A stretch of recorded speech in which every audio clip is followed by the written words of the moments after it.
Welcome to the Escape the Drift podcast. I am Dr. Jacob Egbert, and today's topic, movement is freedom. Movement is freedom.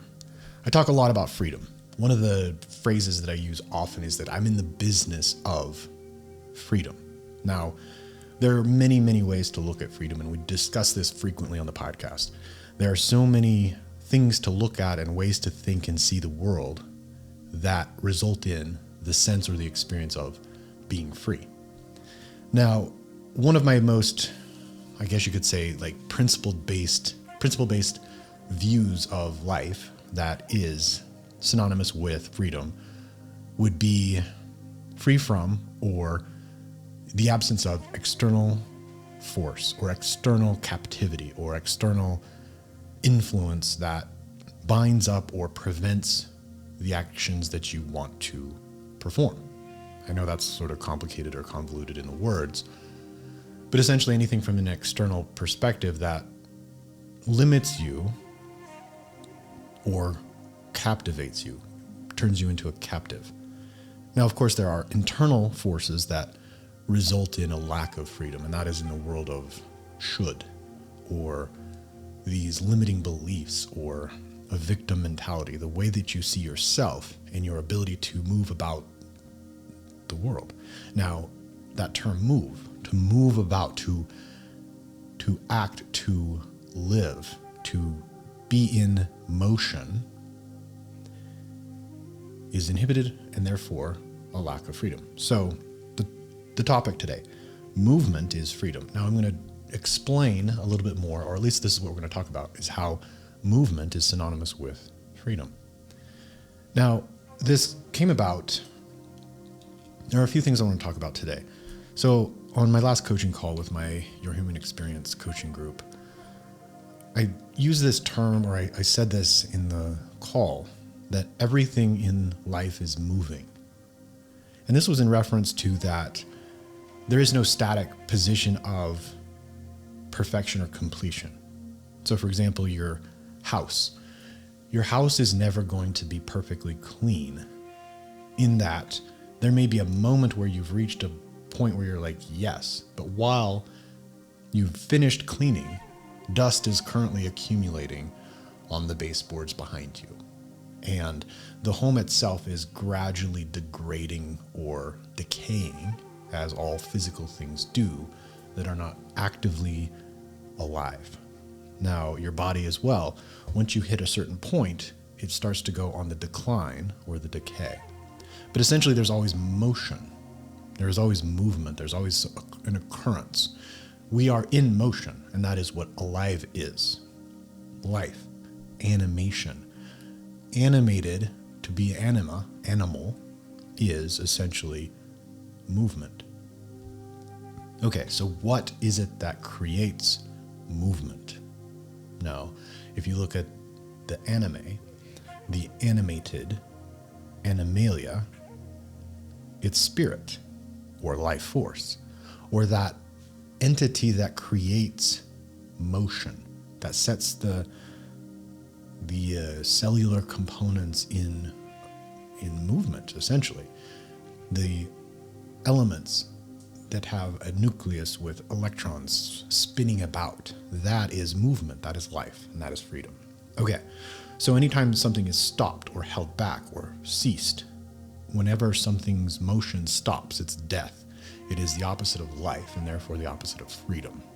Okay, so that's sort of some context for movement and freedom. The context of that life, that the universe is in flux or in motion and movement, as a principle for setting the stage for freedom.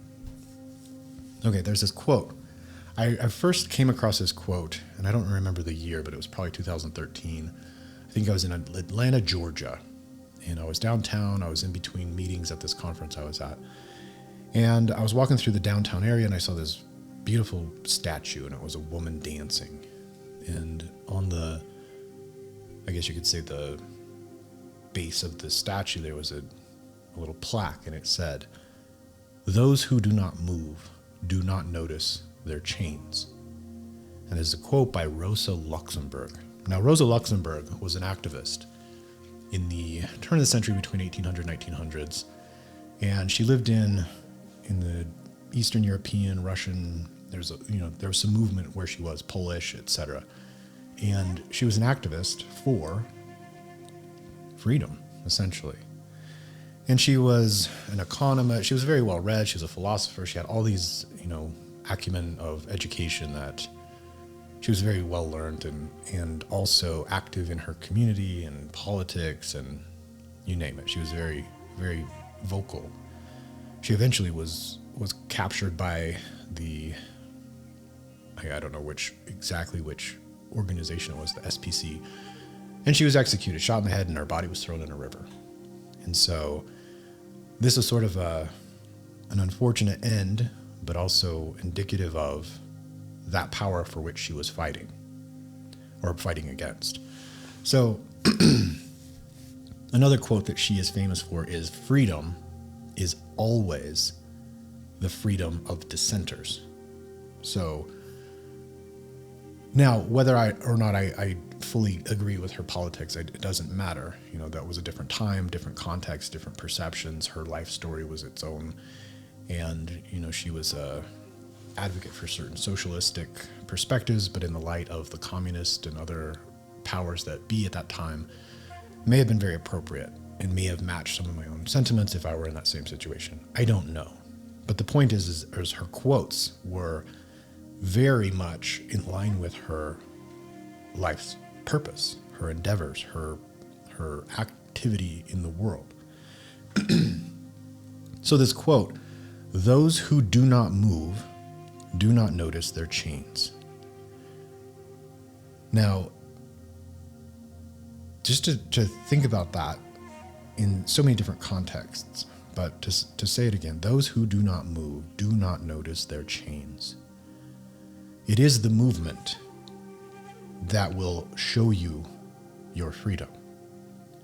Those things that you want to do, those actions that you want to take, those thoughts, those words that you want to share, if ever you share them, if ever you take those actions, if ever you do that movement, that's where you'll see where you're bound. The chains will be revealed in action. And that's where you get to see, like the quote, "Who you're unable to criticize is your master of some kind," or whoever. I don't exactly know that quote, but this is where when you take actions, when you speak your mind, when you do the thing that you want to do, that's where your chains will be revealed to you, or your limitations, or your captivity, or your oppressor. And we saw a lot of this in the last couple of years. Clearly with the pandemic, of course. If you wanted certain movement, certain actions to take, you were quickly shown the chains of society, the chains of an oppressive government, mandates, etc., etc. And I very much am an advocate for freedom and the freedom to move about. So this is this is a phrase, that freedom is movement, movement is freedom, that really resonates for me at a deep level. As one of my identifying phrases is, "Don't tell me what to do." And I think that resonates with a lot of people. And I do not want chains. So when I read this quote years ago, 10 years ago probably, "Those who do not move do not notice their chains." Interestingly, at the time when I had heard that, or when I read that, I was thinking more in the world of physical capacity, physical culture. Those that do not move do not notice their chains. Those who do not try physical feats, for example, or push their bodies to their limits, they do not know where they're bound. So if you don't exercise, you don't move your body, you don't really notice where you're limited. And so that was the context that I initially looked at it from. So it has a much different meaning now. Of course, that remains that nod to the physical freedom of being able to move, being able to be athletic, being able to express yourself physically at higher levels. Okay, see your chains. But now for me, it's more in the world of mindset and perspective. In addition to that, very much so in the political world, the things that you can and cannot say.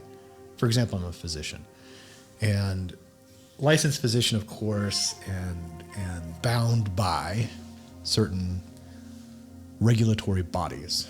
And recently, and I quote, I speak of Jordan Peterson probably in every single podcast, but he is facing licensure issues or potentially have his license taken away. So he's a clinical psychologist in Canada, and they're threatening to take away his license if he doesn't undergo re-education or training for his social media presence. So basically saying the things that you say publicly are putting your license at risk. We will take it away because of your behavior in your speech. And of course, he's an ardent defender of freedom of speech, and he will not bend or submit to compelled speech. So of course he's going to fight this. So that brought up a thing that I remember from the pandemic era, whatever you want to call that. It's probably still going on. But there were medical professionals who had their licenses to practice medicine at risk based on the things they were saying or speaking about their opinions of vaccination or other practices or mandates, etc. Well, I fell into that camp. I was one who had my medical license or my position put at risk for my perspectives. And, were there certain actions or movements that I did not take because of the chains that bound me? And I did relatively well. And of course, I wasn't completely outspoken. I didn't really have a platform to speak my mind completely, although I had the desire to, and perhaps I could have taken the initiative or the opportunity to become outspoken and see where my chains existed. Okay. Well, I'll say this. The movement that I desire is probably greater than my current chains will allow. As a physician, I have ideas, I have thoughts, I have principles or perspectives that may not line up with licensure boards. I don't know, maybe not. But there are rules and things that I may not agree with. Okay, we all have some version of that. But the point of this is to really highlight that where you're unable to act is where your chains are revealed. And going to the second quote, freedom is always the freedom of dissenters. Well, your freedom, you may be free in so much that you agree with those that have the chains. Like if the chain is 10 feet long, but you're like, hey, I'm happy to move 8, you'll be free in your own mind. And so it is the dissenter who wants to move 12. Once he moves 12 and breaks the chain, he is a dissenter and therefore fully free once the chain is broken. That is where freedom exists. Freedom exists at the outside of the chain, the outside of cultural norm, the outside of expectation or the should. If you are operating within the should, within the cultural norm, within the rule set that have been defined by other men or women, you're not free. Those who do not move do not notice their chains. If you're happy to walk 8 feet, you'll never notice that there are chains. It is until you want to move 12.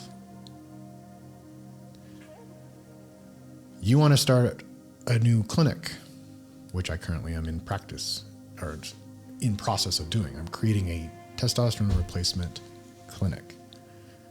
And as I implement the things that I want to do, and I start to explore where I can and cannot operate, I'm seeing my chains.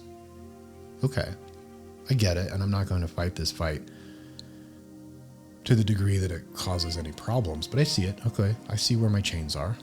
I'm moving, and then I've now seen, I'm limited by, state lines and certain practices, and I have to follow rules with documentation, and there are a lot of things that I have to do. Fine, I get it, but that has been revealed to me as I begin the movement. So this is largely contextual. We're seeing the context of that movement is freedom. And when you move, you see where any sort of external or even internal limitations arise. Now, in nature, there are laws of nature, gravity, any number of scientific observation of things that have been defined as rules or laws. The law of thermodynamics, there's the law of, you can't increase mass without adding to, it's a permanent fixed thing. Like if you have, 10 grams of something, it's not going to become 12 grams without adding 2 to it. So there are all these laws in science, fine. The movement of life, the movement of growth, the movement of progress. The chains oftentimes are self-induced or self-imposed. And those chains may be related to the lack of training or knowledge or experience or capacity. And it doesn't mean that those chains have to be permanent. But if you want to run a marathon in under 2 hours and you go out for the first time and begin to run, you're not going to make it because you haven't put in the work. You haven't developed yourself. You haven't broken the chains of a sedentary life. You haven't broken the chains of inexperience. So now we see that chains are not always a permanent external force, but they can be internal. When you see yourself as less than or incapable of, and you have this limiting belief, I could never X, Y, or Z. I could never start my own business. I could never date this person. I could never have the marriage that I've always dreamed of. I could never have the body, the six-pack, the whatever. Those are limiting beliefs.